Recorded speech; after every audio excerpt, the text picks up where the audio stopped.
Umalis si Yipiang na hawak ang kanyang libro sa masikip na kalye. Masayang nagkukwentuhan ang mga tao. Halika na kayo, lahat. Sariwang prutas. Sariwang prutas. Bigyan mo ako ng isa sa mga hairpins na ito. Napakabilis siyang dumaan sa isang super crowded place. Xiang Shanzi ay napakaganda. Pinag-uusapan ng lahat ang magandang dancer. Narito na naman siya. Si Xiang Shanzi ay tunay na karapat-dapat sa kanyang reputasyon bilang #1 dancer ng Xian Kingdom. Nakakabighani. Tamang-tama, may sumigaw ng malakas, mga kapatid. Ang inyong pagpapahalaga, hindi napigilan ni Yipiang ang bamantong hininga, Ang daming tao. Pagkatapos ay matatag siyang lumingon at umalis, screw it. Aalis na ako. Tiyak na lalaktawan ko ulit ang magic class ni Susha. Sa sandaling iyon, naisip din ni Xiang Shan, na kilala rin bilang Xiang Shi, habang sumasayaw, no choice. Sabi ni Big Sis, kailangan ng Xin Zhang Wuji sect ng mas marami at mas marami. Ano ba ang pakay sa pagkuha ng mga libro ni Susha? Mas mabilis na bumaba sa bundok at sumayaw upang kumita ng pera. Iniisip kung gaano siya gustong maging relaxed, puno siya ng pagsisisi, siguro kailangan ko lang bumalik sa pagsasayaw. Sayang naman na ang Shifu ay marunong lang lumaban. Sana marunong din siyang kumita ng pera para makapagpahinga na lang ako sa bahay. Sa likod ng sumasayaw na si Xiang Shiai ay mayroon ding isang musician. Ang kanyang buhok ay umagos sa hangin. Naglakad si Yipiang, hindi nakalimutang mapansin ang #1 dancer, mukhang maganda iyon. Paglalakad palayo sa masikip na lugar, bamantong hininga siya, ngunit masyadong masikip. Hindi makapasok doon. Sayang naman. Ang malambot na mga kamay ni Xiang Xa ay sumayaw, ang kanyang buong katawan ay umuuga sa ritmo ng musika. Namula ang mga nanunood habang nagmamasid. Sa sandaling ito, may ilang taong nakasuot ng kakaibang hooded cloaks. Ang isa na nangunguna sa grupo ay inilagay ang kanyang kamay sa balikat ng isang sibilyan at inutusan, "Umalis ka." Ang taong pinatungan ay lumingon ng galit at sinabi, "Sino iyan?" Ngunit hindi man lang sila nag-abalang bigyang pansin, nagtutulakan na nagpaparamdam ng hindi komportable sa iba. "Sino ka sa tingin mo, nangunguna sa lahat? Umalis ka." Napansin ni Zhong Shaohui ang nangyayari sa ibaba habang sumasayaw. Nagsalita ang leader ng mga nakakloak na figure, Xiang Xian X, "Kailangan mong sumama sa amin sandali. Kailangan namin ang iyong fearless dance techniques." Isang taong hindi nakakaalam ng bigat ng sitwasyon ang lumakad at sumigaw, "Paano ka naglakas loob? Kahit ang mga princess at nobles ay hindi kayang papuntahin si Shi Xnze para mag-perform para lang sa kanila. Sino ka sa tingin mo?" Isang malaking reckless guy ang agresibong lumakad upang subukan na ilayo si Xiang Xianze sa sitwasyon, ngunit habang sinasabi niya ang salitang, "Ikaw," siya ay inatake. Direktang napatay siya sa isang tama. Pagkatapos ay bumagsak siya sa lupa na may 3 malalaking butas. Nakita ng iba ang eksenang ito at nagulat at nalito. Pagkatapos, ang ilan ay tumakbo habang ang iba naman ay nanginginig at umiiyak, "Demons! Demons! Nakakatakot!" Tumayo ang kin player, tiningnan sila at naisip, demons are cruel by nature. Fairy, takbo ng mabilis. Ang nangungunang demon ay mukhang maliit ngunit nakakatakot, naisip mo na ba? Kung hindi ka sasama sa amin, alam mo ba kung ano ang mangyayari sa mga nakapaligid sa iyo? Walang ibang pagpipilian si Xiang Shoki. Nanginig siya at umiyak, "Huwag mong saktan ng inosente. Sasama ako sa iyo." Ngunit bago ako umalis, may huling bagay pa akong sasabihin. Pagkatapos ay ginamit niya ang lahat ng lakas niya upang sumigaw, "Master, iligtas mo ako." Nagulantang si Yayang. Agad siyang lumingon. Mabilis siyang tumayo at sinimulang suriin ang sitwasyon, "Iyan ba ang boses ng aking Shot Din disciple?" Pagtalikod at pagtakbo pabalik sa kanyang pinanggalingan, naisip niya sa sarili, ang tamad na iyon. Talagang bumaba siya ng bundok. Napakabilis na tumakbo pabalik si Yeyang na may dalang libro. Lumingon siya ng nalito at nagtanong, "Nasaan ang disciple ko?"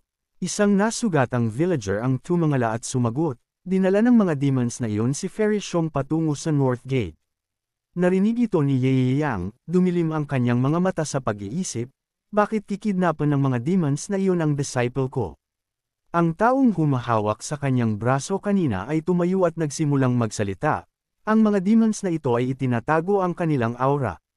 Ay hindi makakabalik si Fy Xiang. Mabilis na kinuha ni Yang Yang ang Zinenqin na ito, huwag kang mag-alala. Hawak ang Qin sa isang kamay at ang libro sa isa pa, umalis siya, ang disciple ko. Sa dulo ng mundo, hahanapin ko siya. Ang eksena ay mabilis na lumipat sa isang mabatong lugar sa bundok.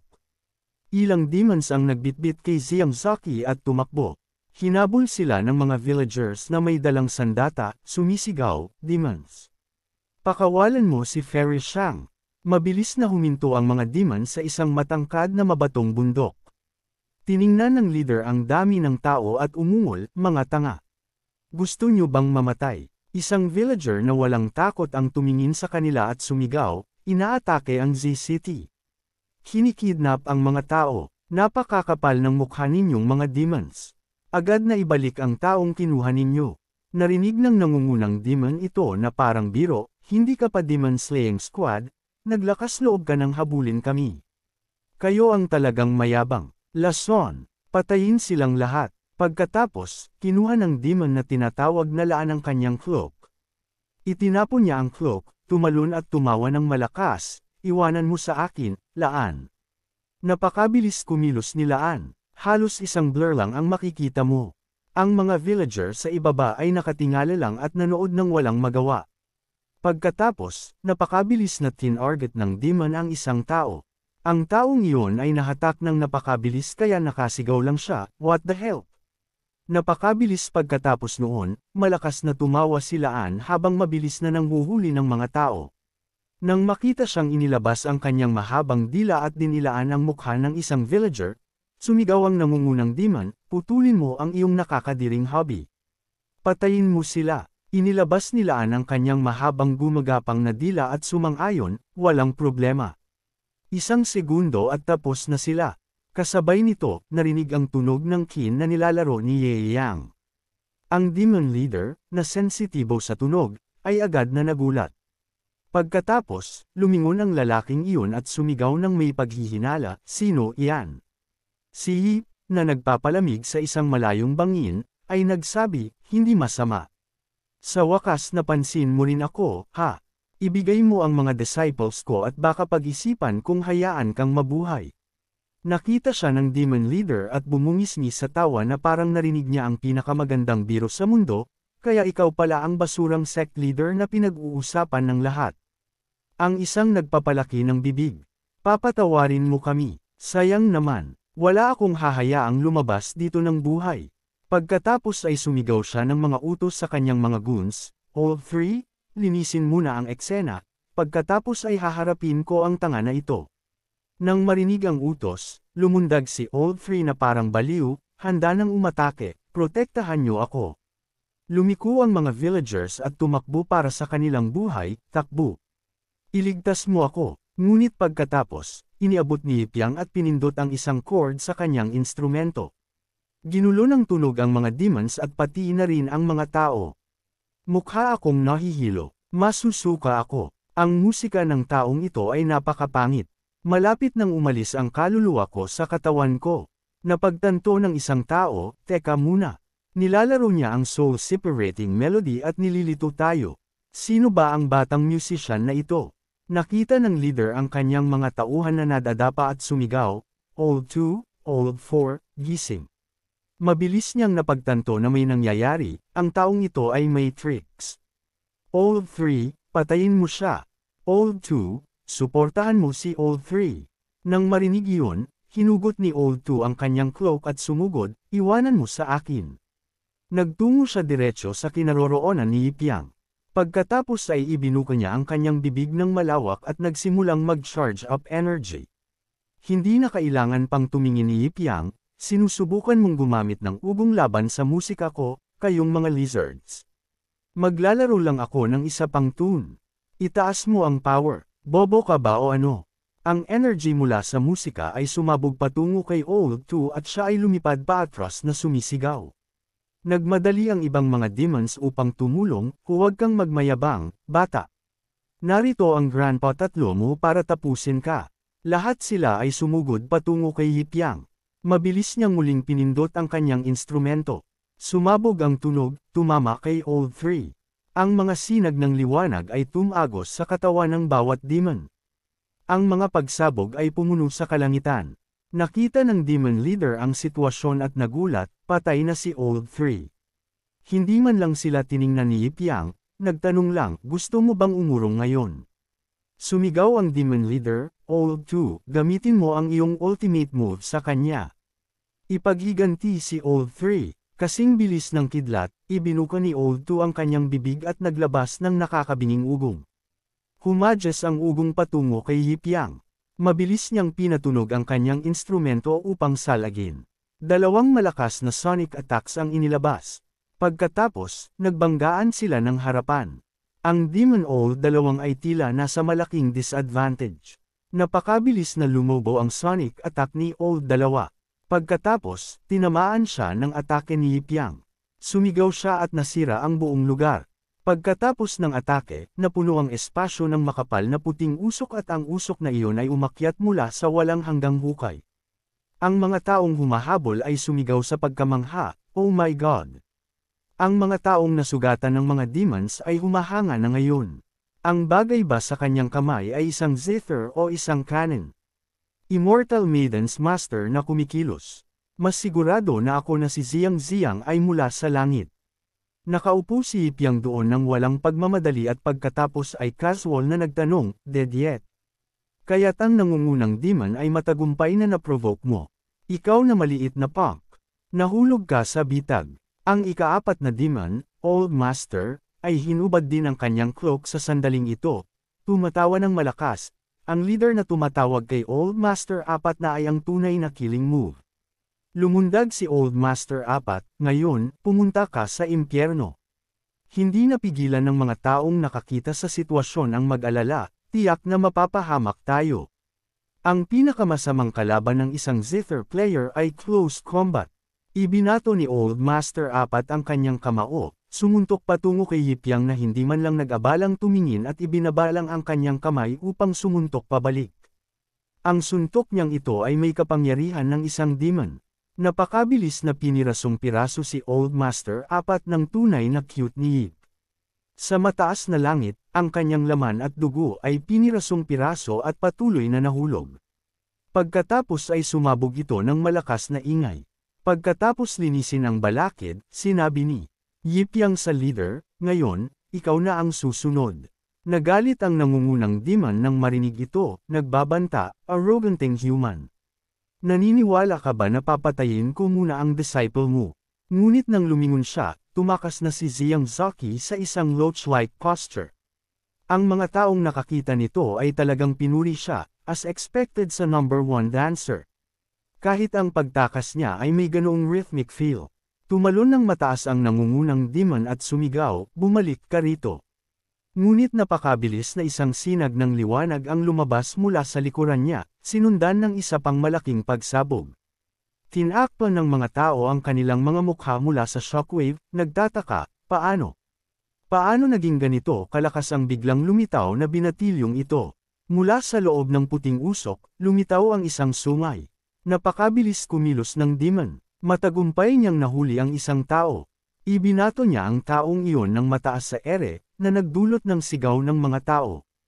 Ang nangungunang demon ay labis na nagalit at umungol, "Bobo. Mahinang mga tao, kailangan ko kayong kainin lahat." Nagtakbuhan at umiwas ang mga tao habang nagtatalakayan. Iyan ay isang spiked-hide mountain demon. Hindi tinatabla ng mga espada at sibat. Imun sa tubig at apoy. Ito ay isang super demon. Takbo, lahat. Nagwala ang demon na ito. Gumawa ng malakas na ingay ang demon sa pagpihit lang. Kung saan man samaira ang buntot nito, lumilipad ang mga tao. Ang ilan ay binagsak pa sa malalaking bato sa likuran nila, habang ang iba naman ay direktang nahati sa dalawa ang mabatong bundok. Itinaas ni Yipyang ang kanyang kamay at kinamot ang kanyang baba, iniisip, ang paggamit ng tubig upang pahupain ang makapal na laman at balat ng insekto na ito. Ang normal kong tunog ng zither ay talagang kayang tiisin ito. Ito ay medyo interesante. Habang papalapit ang demon, naging berde ang mukha ni Xiang Shaohui sa takot, sumisigaw, palapit na siya dito. Master, iligtas mo ako. Napakabilis na ang sitwasyon ay isang higanting butiki na humahabol sa isang maliit na dalaga. Ibinuka ng nangungunang demon ang kanyang bibig at umungol ng malakas. Mabilis na pinatunog ni Yipyang ang mga cordas ng zither gamit ang kanyang spiritual power. Mabilis na lumipad ang mga cordas ng zither patungo sa demon, bawat cordas ay bumabalot sa demon, na nagpapahirap dito na kumilos. Hinawakan ni Yipyang ang natitirang dulo ng mga cordas upang kontrolin ito. Umungol ang gecko demon, sinusubukang kumawala. Si Yipyang, dahil sa kanyang kabaitan, ay sumigaw mula sa itaas, hindi ka makakalabas sa pagpupumiglas na iyan. Ang demon na kontrolado ay hindi nakikinig. Patuloy itong nagtatakbo, sumisigaw, pakawalan mo ako. Matapos baliwalain sandali, umungol ito ng may matinding galit, pinipilit mo ako. Si Yipyang, na walang pakialam, ay bamulong, matigas ang ulo parang mule. Pagkatapos ay pinatunog niya muli ang zither, hinigpitan ng mga cordas ng napakabilis kaya nasaktan din ang demon. Ang gecko demon ay napilas-pilas ng mga cordas na iyon. Umungol ito ngunit halos walang nagawa. Pagkatapos, boom boom, malaking pagsabog. Nang mawala ang usok, mga piraso na lang ang natira. Nagulat ang lahat, hindi ba dapat hindi ito matatalo? Basta pinirasong piraso lang ng ganoon. Nakita ni Xiang Xa na papalapit si Yipyang at nagmakaawa, Master, ibaba mo ako. Ngunit itinataas lang siya sa ere. Sinuri ni Yipyang si Xiang Shaoxi ng may paghihinala, ikaw na tamad na maliit na uod. Sino ang nagsabi na maaari kang lumusot pababa ng bundok upang magtanghal? Sumagot siya, hindi ito para sa mahirap. Pagkatapos ay mayroong isang shot ni Yipyang na buhat siya sa kanyang balikat, Master, hindi mo pa ako tinatanggalan ng tali. Ituring mo itong parusa mo sa paglusot. Pinapanood silang umalis, abala ang mga villagers, the Immortals Master ay tiyak na isang god din.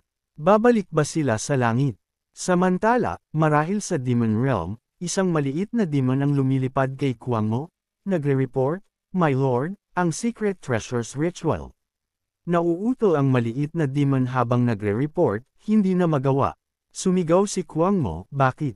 Nang inag ang maliit na demon, Intel ang nagre-report na ang Dance Maiden para sa ritual ay nabigo na makuha ang treasure at mas malala pa. Personal na pumunta si Great Priest Gecko sa Four City upang maghanap ng kapalit ngunit mayroong nagtadtad sa kanya. Naisip ni Kuang Mo nang marinig ito, ang daan na ito ay isang patay na dulo. Kumidlat sa langit at sumigaw siya, mukhang kailangan kong personal na bumisita sa Four City, hanapin ang human thief na iyon at bawiin ang sikreto na may kaugnayan sa kapalaran ng ating tribu. Sa gabi, ang Boundless Sect ay mukhang nakakatakot sa Boundless Hall. Isang boses ang bumulalas ng napakalakas, Boundless Sect, malapit nang magsimula ang culinary competition. Ngumisi si Yipyang, halos tumutulo ang laway ng kanyang mga kaibigan, nagtatanong, handa na ba ang lahat? Umupo siya sa gitna ng kanyang mga disciples, nagbubunyi, ay labas ang lahat ng inyong mga kasanayan. Naglabas si Mila ng isang bangal ng alak at pagkatapos ay ipinakilala ang may-ari ng tavern na nagdala nito. Napakalinaw ng sinabi ng master, kung may alak, dapat may kasamang pagkain. Ipinikit niya ang kanyang mga mata at inihayag sa mga kapwa disciples, kaya magsasagawa kami ng isang kompetisyon at ang mananalo ay makakakuha ng isang buong buwan ng hot springs kasama si master. Nang marinig ito, nagkatinginan ang mga kapatid, may lumilipad na mga sparks. Nakaupo si Yanru sa gilid, nalulungkot. Ang pagiging masyadong malakas sa pagluluto ay nagdi-disqualify sa akin. At ngayon gusto ko lang maligo sa hot spring kasama si Master. Hinimas ni Yipyang ang kanyang ulo, sinasabing, masyado kang malakas. Pagkatapos, itinaas niya ang kanyang kamay, idinagdag ang mga judging criteria, it's all about Master's taste. Ang funding ng sect ay limitado at isa lamang ang maaaring manalo.